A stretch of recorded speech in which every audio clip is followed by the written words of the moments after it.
सुखमय संसाराकडे वाटचाल कशी करावी याच कडे नेत्र कटाक्षाने एकसारखी पाहत आणि म्हणत पूर्वजांची पुंडाई आमच्या मागे राहिली, देवाचा आशीर्वादही आमच्या मागे राहिला, म्हणून आज आमचा संसार सुखाचा आणि म्हणत नटून चटून सगळ्यांच्या ठिकाणी एकसारखी उभी आहे, मार्ग प्रतीक्षा करते ती फक्त सौभाग्य करायची करतील आणि आम्हाला मंदिराला आशीर्वाद द्यायचा आहे अर्थात लवकर मनाच्या ठिकाणी एकसारखी कोणची आणि तुमच्या आत्मनिर्भर छोटंसं एकसारखं लवकर आम्हाला मंदिराशी तुमचा आशीर्वाद सदैव सदैव सदैव माझ्या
समाधान वाटलं मला.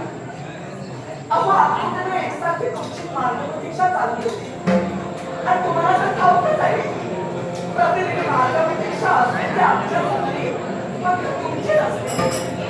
पण मला सांगा, आतापर्यंत आमच्या समोर येण्यासाठी एवढा विलंब तुम्हाला कधी झालाच नाही. मग आज विलंब कशासाठी म्हणतो? यालाही का माझ्या येण्याला यमत याच्यामुळे शिका प्रसन्न मुद्रेनं तुझ्या महालीने तुझ्या सौभाग्याच्या घरी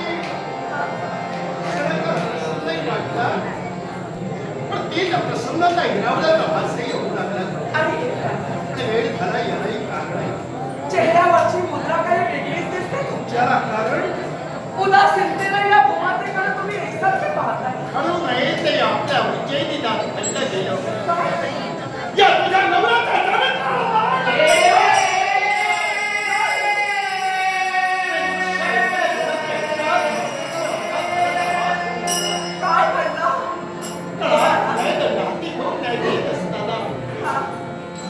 एक महान विद्वान ब्राह्मणांचं आगमन झालं. आपल्या दरबारात ज्या ब्रह्मराजाचा जन्म झाला त्या ब्रह्मराजाच्या विठ्ठलपणाला आपल्या आपल्या उच्चारी नगरीच्या ठिकाणी ब्राह्मणांची विडंबना. निशुंभ नामे व्यक्ती आज ब्राह्मणाचा शळ आरंभलाय आणि ही वार्ता येतात खरोखर मस्त बदीत झालाय. आणि त्याही बरोबर एका क्षत्रियात घडली आहे. ब्राह्मणाचं रक्षण करणे क्षत्रियाचा वेद हो. आणि ते घरी जागृत ठेवण्यासाठी राज दरबाराचा त्याग करून त्याच्या रक्षणार्थ जातही होतो. राजवण झाली कशाची? आठवण झाली माझ्या धर्मपत्नीची. हा? अगं पती कुठल्याही कर्तव्याला जात असताना त्याला गरज असते ती पत्नीच्या आनंदाचा गोड दिलो निश्चित आहे. आणि तो जर बाजूला मांडला तर यश माणसाच्या जीवनात कधी भरवू शकत नाही. निश्चित. आणि त्या यशप्राप्तीसाठी तुझ्या महाली माझी पावलं वळली. सॉरी. मी त्याला भरवशाचा शब्द दिलाय. तराने मस्त तुम्ही तुमचे कर्तव्य सुरू करा. तर प्रसंग मारायला तर त्याला साथ देण्यासाठी मी उभा आहे. तुम्हाला तर ठाऊकच आहे. तुम्ही जाणताय माझा स्वभाव. सॉरी. हो, स्वतःचा संसार किती सुखमय होईल याच्यापेक्षा जनतेचा संसार किती सुखमय होईल याकडे आतापर्यंत आपली निर्णयाच्या कटाक्षी टाकली आपण. काही वेळ साथ दिली आहेस. अर्थांगिनी आहे तुमची. आणि तुला आणि अर्धांगिनी म्हणजे पतीचा अर्धांग. तुमच्या फक्त सुखातच नव्हे तर तुमच्या दुःखातही तुम्हाला साथ देईल असा विवाह ब्राह्मणाच्या ठिकाणी विवाह. आणि ते अंतापर्यंत मी ते वचन निभावणार आहे.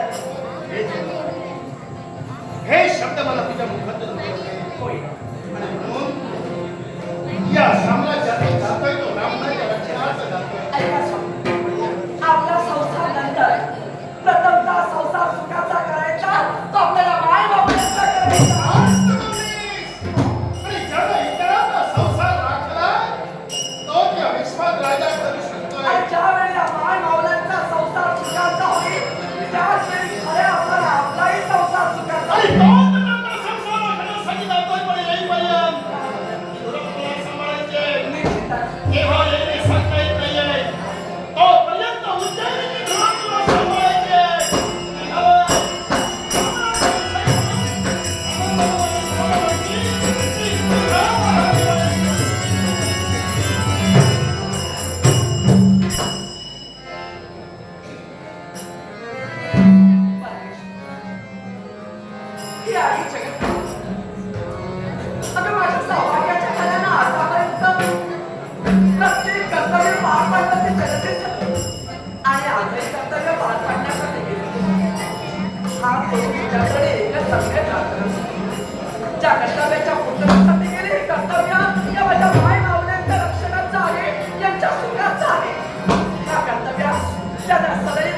प्राप्त करून दे ग आई एवढेच तुझ्यासाठी.